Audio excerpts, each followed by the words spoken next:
Telangana express में दोबारा इस्तकबाल है। चलते हैं मजीद खबरों की जानिब।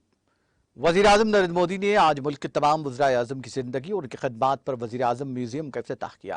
मोदी सुबह तकरीबन 11 बजे तीन मूर्ति भवन में वाक़ नेहरू मेमोरियल म्यूजियम पहुंचे, जहां मरकजी वज़ीर सकाफत जी किशन रेड्डी ने उनका इस्तकबाल किया।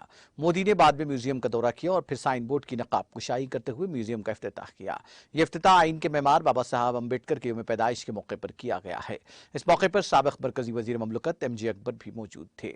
आज़ादी के अमृत महोत्सव के जश्न के दौरान शुरू किया गया म्यूजियम आज़ादी के बाद तमाम वज़राए आज़म की जिंदगी और उनकी खदमात के जरिए लिखी गई हिंदुस्तान की कहानी को बयान करता है।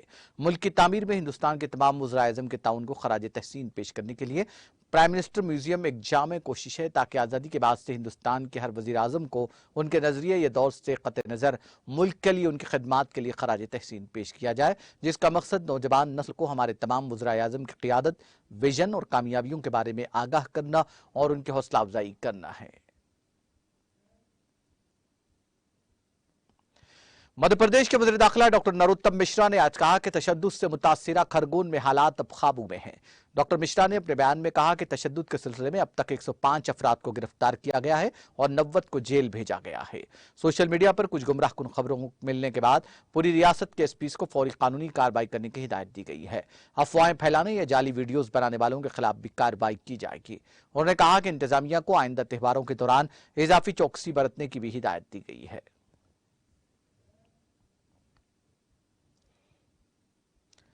वज़ीर आज़म नरेंद्र मोदी ने आंध्र प्रदेश के एल्लूर जिले के मसनूरू में केमिकल फैक्ट्री में आग लगने से होने वाले जानी नुकसान पर दुख का इजहार किया।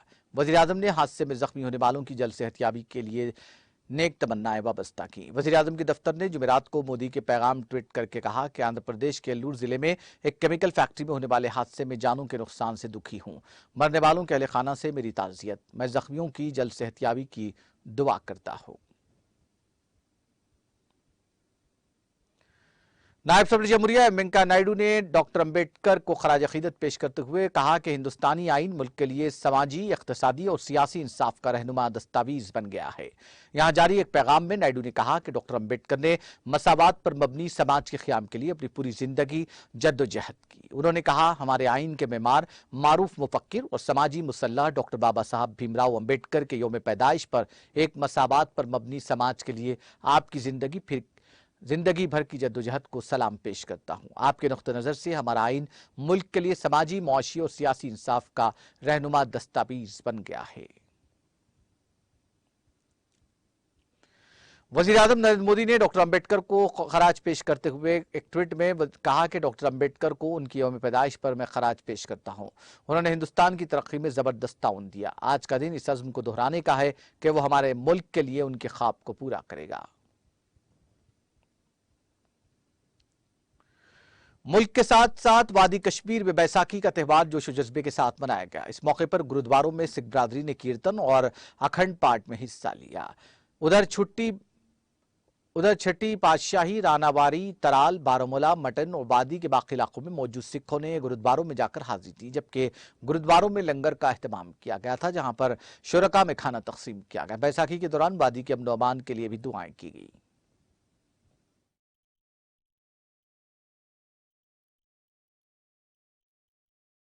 वाहिगुरु जी की फतेह। आज खालसा साजना दिवस बड़े जोश और खरोश से मनाते हैं। हम भी कश्मीर में अपने मुसलमान भाइयों के साथ मिलकर इस दिन को बड़े जोश और खरोश से मनाते हैं। मैं वाहिगुरु से अरदास करता हूँ कि आज का जो ये दिन है, अमन और खुशहाली का पैगाम लेकर आए और जो ये आपसी हमारा भाईचारा है, इसको कायम दायम करने में हमारी मदद करें। मैसेज यही है, सबसे बड़ी मैसेज जो एक सिख कौम की मैसेज होती है, वंड छकना यानी बांट के खाओ, अल्लाह ताला को हमेशा याद करो और लोगों की सेवा करो। उसी भाव से हम आज अपनी सिख बरादरी को उनके दर्शन करने के लिए सिख संगत के, मैं मुगामा आया, खाजीपुरा आया, अभी छतरुगाम में आपके बीच में हूँ। कोशिश करूँगा और भी 2 जगह 4 जगह जाके अपने संगतों के दर्शन करूँ और उनको आज इस मुबारक दिन की बधाई दूँ, मुबारकबादी दूँ।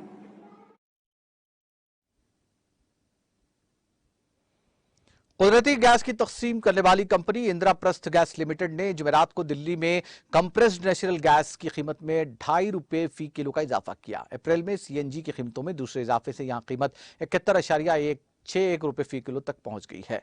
सीएनजी की कीमतों में इजाफे की वजह से नोएडा, ग्रेटर नोएडा और गाजियाबाद में कीमत 74.17 फी किलो तक पहुंच गई है, जबकि गुरुग्राम में कीमत 79.94 रुपए फी किलो तक पहुंच गई है।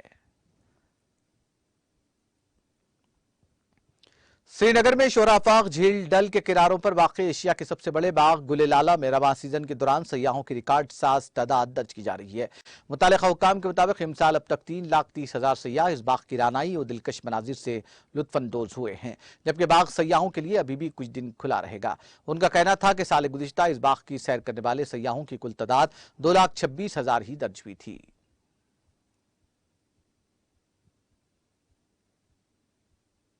अमेरिका यूक्रेन को अमेरिकी सदर के हालिया दिफाई पैकेज के हिस्से के तौर पर यूक्रेन को जदीद तरीन आलात फराहम करेगा, जिसमें होविट्जर आर्टिलरी सिस्टम और MI-17 ट्रांसपोर्ट हेलीकॉप्टर शामिल हैं। जो बाइडेन इंतजामिया अमेरिकी महकमा दिफा के हेडक्वार्टर पेंटागन ने यह इत्तला दी है। इस पैकेज में जो सामान शामिल किया जा रहा है उनमें 18 अदद 155 mm होविट्जर, 40,000 गोले, 300 switchblade drone, 500 javelin anti armour missile, 200 military transport helicopter M113 और 11 MI-17 हेलीकॉप्टर शामिल हैं। अमेरिकी महकमा दिफा पेंटागन ने पाकिस्तान के अंदरूनी सियासी मामलात पर रद्द-ए-अमल देने से गुरेज करते हुए कहा कि पाकिस्तान के साथ मजबूत अस्करी ताल्लुकात के तसलसल के लिए पुरअज़्म है। वाशिंगटन में मीडिया ब्रीफिंग के दौरान पेंटागन के तर्जुमान जॉन कर्बी का कहना था कि जनूबी एशिया में अमन और इस्तेहकाम के हवाले से अमेरिका और पाकिस्तान के मुश्तरका मफादात हैं। हमारे पाकिस्तान से अच्छे अस्करी ताल्लुकात हैं और हम उनमें तसलसल के लिए पुरअज़्म हैं। जॉन कर्बी का कहना था कि हमें इस बात का इतराफ़ है कि पाकिस्तान और पाकिस्तानी अवाम मुल्क में दहशतगर्दाना हमलों से मुतासिर हुए और पाकिस्तान का खिते में बुनियादी किरदार रहा है।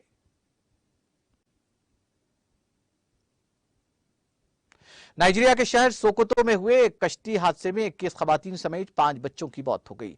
यह इत्तला मुकामी इंतजामिया ने दी। एजेंसी फ्रांस प्रेस ने मुकामी इंतजामिया के तर्जुमान एलेउदानतनी के दिए गए एक बयान का हवाला देते हुए अपनी रिपोर्ट में बताया, यहाँ के गोताखोरों ने 26 मुसाफिरों की लाशें निकाली हैं, जिनमें 21 खवातीन और 5 बच्चे शामिल हैं। दंतानी ने बताया कि मंगल की शाम ये कश्ती दरियाए शगरी में उलट गई। अभी तक ये मालूम नहीं हो सका कि कश्ती में कितने लोग मौजूद थे। बचाव मुहिम जारी है और हादसे की वजूहात का पता लगाया जा रहा है।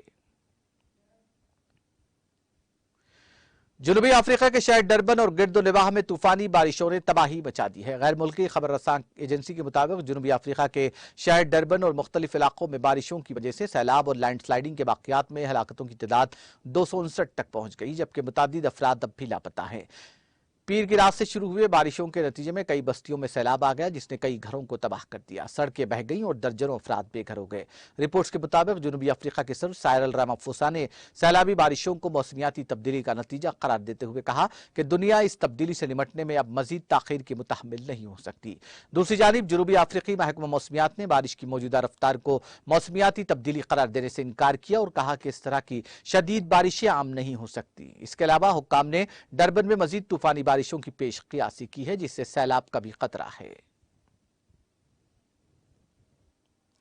इस्राएली फौज ने मकबूजा मगरबी किनारे में 3 फलस्तीनियों को शहीद कर दिया है। यह इत्तला फलस्तीन की वजारत सेहत ने दी। एक बयान में कहा गया कि मशरकी यरूशलेम के जिले सलमान में इसराइली फौजियों के साथ झड़पों में एक 20 साला फलस्तीनी हलाक और 10 दीगर जख्मी हुए हैं। मगरबी किनारे के शहर जेनेन में इसराइली फौज के छापे के नतीजे में जख्मी होने वाला एक और फलस्तीनी दम तोड़ गया। इसके अलावा एक और 17 साला फलस्तीनी भी बैतुल्लहम के करीब वाक़ शहर हुसैनी में मारा गया है। इसराइल और फलस्तीन के दरमियान ताल्लुकात कई दहाइयों से कशीदा हैं, क्योंकि फलस्तीनियों का मुतालबा है कि उन्हें गजा की पट्टी और मशरकी यरूशलेम के साथ मगरबी किनारा भी हवाले किया जाए, ताकि वो एक आज़ाद फलस्तीनी रियासत तश्कील दे सकें। जबकि इसराइली हुकूमत ने अक़वाम मुत्तहिदा के एतराज़ात के बावजूद फलस्तीन को एक आज़ाद सियासी और सिफारती इदारे के तौर पर तस्लीम करने से इनकार कर दिया है और मकबूजा इलाकों में बस्तियां तामीर कर रखी हैं।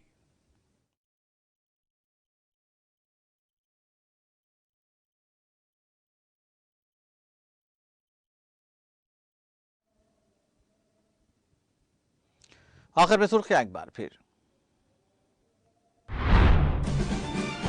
सेक्रेटेरिएट की दोनों मसाजिद की तामीर का काम तेजी के साथ जारी। दोनों मसाजिद का इफ्तिताह वादे के मुताबिक सेक्रेटेरिएट के इफ्तिताह से कबल किया जाएगा।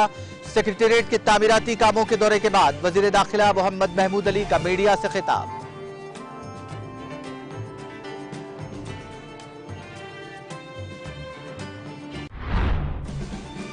चादरघाट विक्ट्री प्लेग्राउंड पर डॉक्टर बी आर अम्बेडकर जयंती तकारीब का इनेकाद। वजीर दाखिला मोहम्मद महमूद अली ने की शिरकत। अम्बेडकर की खिदमात को पेश किया खराज। एक रोजा बास्केटबॉल टूर्नामेंट का किया इफ्तिताह।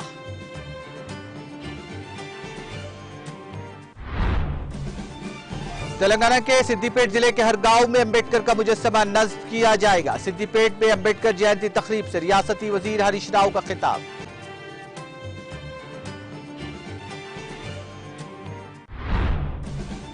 आंध्र प्रदेश में केमिकल फैक्ट्री में खौफनाक आतिशबाजी, 6 वर्कर जिंदा झुलस कर हलाक। वजीर आला जगन मोहन रेड्डी ने किया अफसोस का इजहार। मुतासिरा खानदानों को एक्सग्रेशिया देने का किया ऐलान। जिला निजामाबाद में तेंदुए की मौजूदगी से सनसनी। मैकनपल्ली देहात में 2 तेंदुओं की मौजूदगी की इत्तला पर मुकामी अफराद में तशवीश की लहर।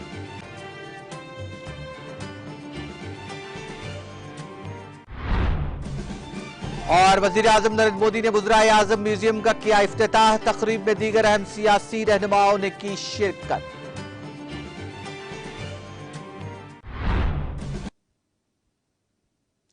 तेलंगाना एक्सप्रेस में फिलहाल इतना ही। मुझे और मेरी पूरी टीम को दीजिए इजाजत। ताजा तरीन अपडेट्स के लिए देखते रहिए TTV।